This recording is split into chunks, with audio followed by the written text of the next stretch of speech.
This is the Lone Crater YouTube. We hope this video helps. You'll start by enabling focus so it actually filters interruptions.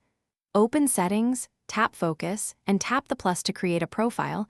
Choose a built-in type or custom. Once created, allow essential contacts and apps.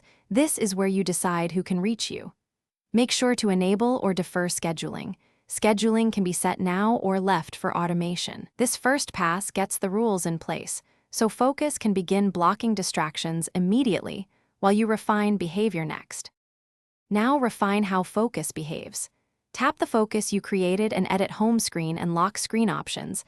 Hide pages or dim notifications to reduce visual clutter. Next, add automations. Pick time, location, or open app triggers so focus turns on automatically. This reduces manual switching. Then set focus filters in supported apps to limit mailboxes, message threads, or tab groups. Once done, these layers work together to tailor interruptions precisely for each situation. Finish by syncing and testing. Turn on Share across devices so focus settings follow your Apple ID across iPhone and other Apple devices. Then test behavior. Have someone send messages or call, open blocked apps, and confirm only allowed notifications come through. If something fails, restart your iPhone and verify there are no Do Not Disturb schedule conflicts or multiple focuses active.